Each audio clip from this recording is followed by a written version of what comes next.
Hi everybody, welcome back to my channel. My name is Selena from Wholeness Campaign, and today I want to share with you 5 of my best ways to incorporate beef liver into your day-to-day diet. This could be beef liver, this could be chicken liver, any kind of liver.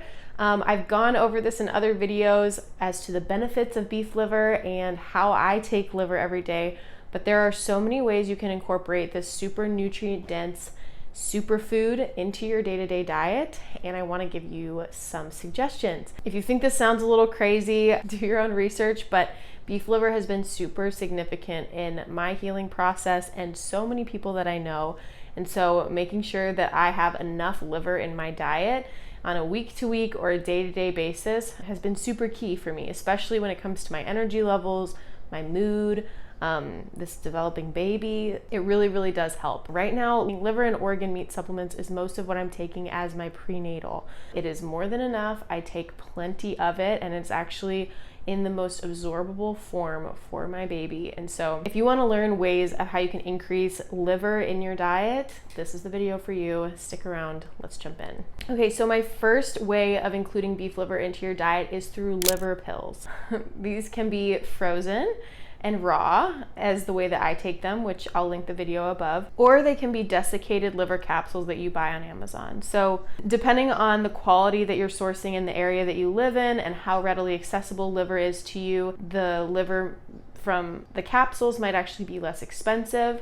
But for me, where I live, it's actually much cheaper for me to do the raw liver pills, so to say, and they actually are much more effective for me. What I'll do is I will freeze liver in the freezer for a couple weeks, make sure that anything pathogenic has been killed off, but then I will take it out of the freezer, de-thaw it just a little bit, and then when it's still frozen, I'm gonna be chopping it up into pill-size swallowable pieces, and I'll put them and lay them on a sheet, a baking sheet, to make sure that they freeze that way and they don't kind of clump together. I'll do a couple layers of this, and then I will stick them in the freezer, and every morning I will pop out a few of them. Honestly, for me, I'm up to I think the palm of my hand in the amount of liver that I'm taking every single day.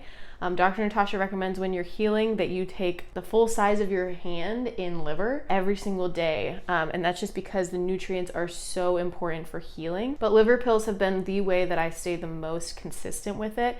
Even though it's not pretty, it's not glamorous, it takes me 5 minutes in the morning. It's very cheap, and the raw liver particularly will absorb just quite a bit easier, and I get a lot more nutrients out of it even than from cooking it. So I prefer to do it this way. If you have any qualms about raw meat, you should know that I source my meat very particularly, that I'm freezing it beforehand, and that raw meat actually, statistically speaking, is usually not that bad, especially when it's high quality and you're making sure that the source is a good source. Raw liver is actually completely safe, I've found in my experience. So I know that might be kind of weird for some of you, but in the wild, we all used to eat raw meat. That was a thing. Animals would eat raw meat, we would eat raw meat.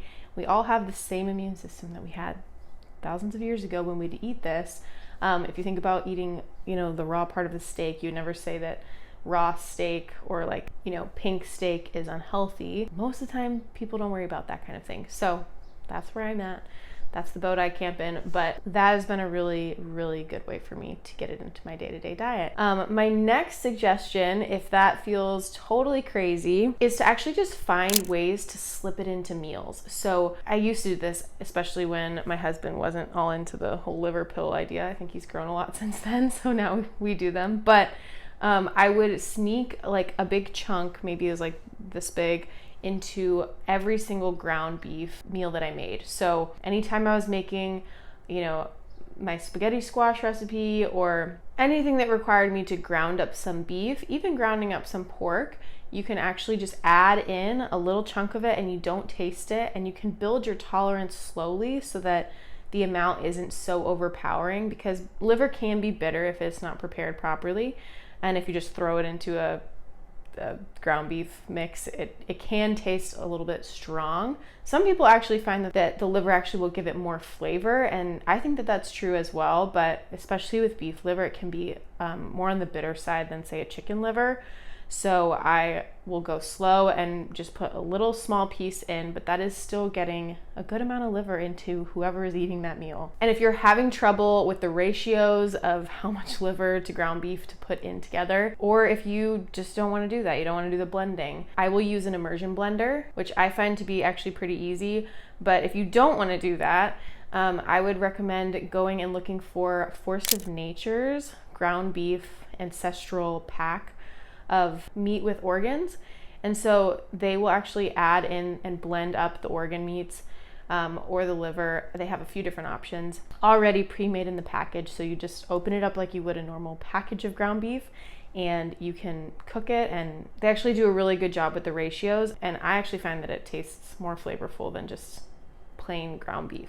So that's a great option as well if you don't want to do that work, but it's not that hard. If you want to just chop up your liver into cube-sized pieces, leave them in the freezer until you're ready to do that, and just take out like a chunk of it every time you go to make ground beef. Super easy. Again, very inexpensive, but it's a good way to get it into everybody in the family. Everyone who has the meal has some liver. My next tip is to learn how to cook it well. Now, I have tried a lot of different things with learning how to cook liver well. Most of them haven't worked very well. I have found when I was first starting this out in the beginning, I would cook it in bacon fat. So after I'd make bacon, I would cook up like just a few pieces of liver, and actually it was not bad. I would season it like crazy with like oregano and a bunch of other herbs. It really didn't taste bad, but the texture of it was still like not super desirable for me. So I didn't stick to that for more than like 6 months. However, if you are interested in an amazing liver pate recipe, you should check out Bumblebee Apothecary's blog and her recipe, which I'll link in the description box below. But it gives you an amazing recipe where it's basically onions, butter, and some seasoning, as well as using some lemon juice, which cuts that liver taste a little bit. It makes it not as bitter and ends up tasting like a really delicious dip. I know you'll probably have to try it out before you believe me, but if you are somebody who likes to just dip things, if you have carrots or, cucumbers, we will oftentimes have this as a meal, and we'll just make it a charcuterie board and dip whatever we have around the house, usually vegetables, into the liver pate, and it makes a super easy snack, super easy meal. I'll put like a dollop of it on top of my eggs in the morning. It takes me about 30 minutes to whip up this recipe, but once you kind of learn how to cook it right and following her recipe, you're going to be able to do that super easily. It makes it taste so good, you guys. I'm being serious. I don't like the taste of liver. I don't like it cooked most of the time, but if you can cook it right, it really does help. I've also heard that soaking the liver in milk or some kind of something acidic, like a lemon juice, can actually make it taste a lot better when you cook it. If you just wanted to cook it up on the stove, like you would a steak, you could soak it before, and then that can cut out a little bit of that taste as well. So I think that people don't like liver because they've never learned how to cook it right, because when you cook it right, it really does taste good, as long as you can kind of get over the texture, which I think just takes time and adaptability, but it's a very, very good way. And honestly, you guys, we've been making liver pate for almost the last year. It's either weekly or bi-weekly, but we really, really love it. It's an easy snack, easy go-to meal, takes me 30 minutes, tastes amazing, very nutrient dense. And I actually noticed this was when I started making liver pate, was when I completely got rid of all kinds of PMS symptoms. So I was taking liver every day in the form of the pills, the liver pills that I showed in another video. But when I started actually having, basically like a full meal of it each week, was when I saw my period symptoms completely go away. So if that's something you're struggling with, I would definitely recommend giving it a shot. I tend to use chicken liver for my liver pate just because it's more mild, but that is very, very healing. So my fourth tip here is to add it to a smoothie. This is something that we do all the time in the summer. We tend to do the liver pate more frequently in the winter because it's just warmer and it's a nice snack, but then the liver in smoothies in the summer is a really, really good way to get it in without tasting it at all. Again, if you chop up, a piece of liver into chunks that are about this big, depending on what you can tolerate or what your smoothie tastes like, throwing just one of those into a smoothie you really don't taste it at all if you blend it really good. And the smoothies generally, if they have some fruit in it, they taste amazing. And so you're getting all the nutrients, but literally none of the taste. You don't taste it at all. Don't put too much. If you put too much, you know, it's gonna taste like liver. And if you don't blend it enough, you're gonna get slight liver chunks and you will probably taste it. But if you blend it long enough, and if you're having just not too much, not going crazy, it's gonna be really delicious, honestly. This is also a really easy way to sneak it into kids' food, I feel like. If I had a kid that didn't want to eat any liver, or they struggled with the texture of liver pate, I would incorporate liver into a smoothie, and that might help them to kind of assimilate the taste a little bit better. If you don't put that much in, you really don't taste it at all, but it can kind of introduce their palate to a little bit of a different flavor slowly if you're interested in doing that. And then my fifth way is through this product that I actually haven't tried yet, but Bumblebee Apothecary recommended it in one of her videos about liver, and it's called Pluck. And basically it is a seasoning that has desiccated liver in it. And so it's got all sorts of different herbs, but then it's got the desiccated liver, and you don't taste it because it's dehydrated. You're really not going to taste it, and you're going to taste the overpowering of all the other herbs and seasoning